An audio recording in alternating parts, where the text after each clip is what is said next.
From VOA Learning English, this is the Health Report. Do people get happier with age? If you said yes, then you were right. A recent study found that people generally become happier and worry less after the age of 50. A team at Stony Brook University in New York asked people between the ages of 18 and 85 about their happiness. The researchers found that levels of stress were highest in adults between the ages of 22 and 25.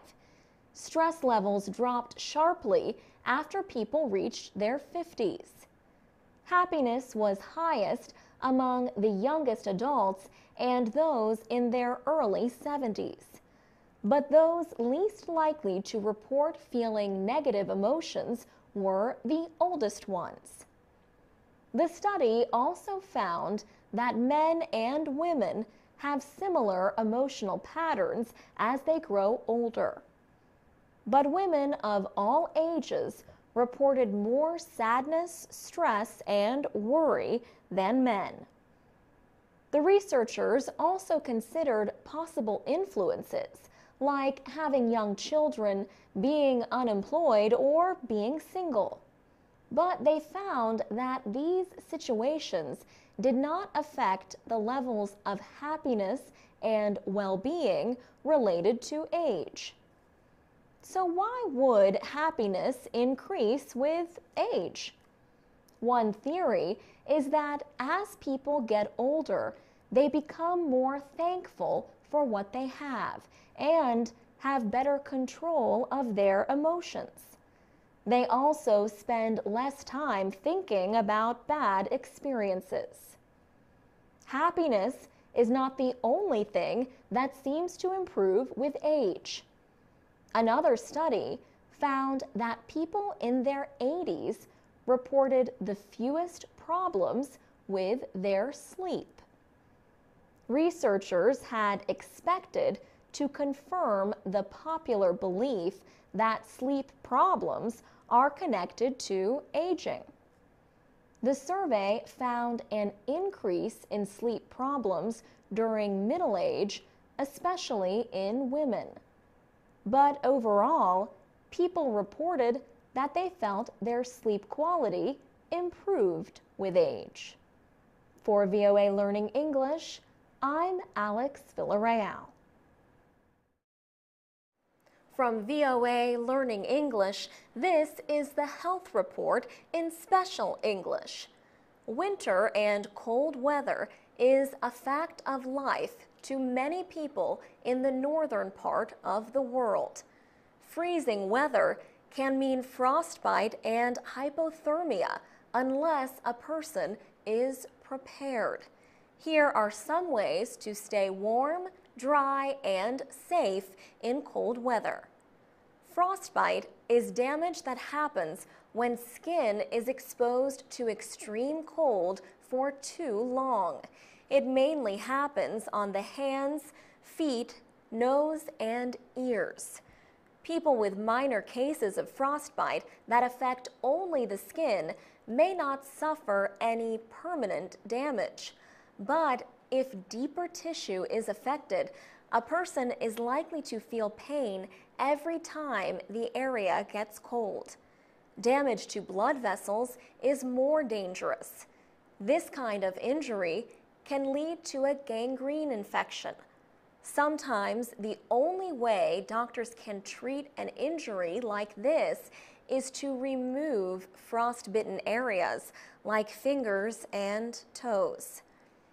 Hypothermia is a condition in which the body cannot produce as much heat as it loses. Signs of hypothermia include uncontrollable shaking, very slow breathing, and difficulty thinking clearly. If untreated, hypothermia can lead to death. To avoid cold-related injuries, here is a simple way to remember 4 basic steps to staying warm.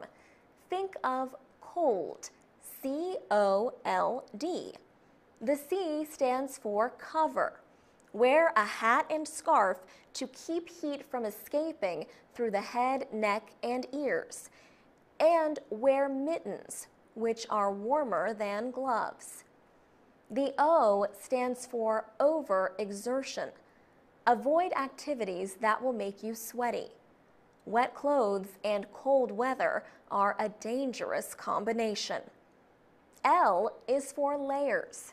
Wearing loose, lightweight clothes, one layer on top of another, is better than wearing a single heavy layer of clothing.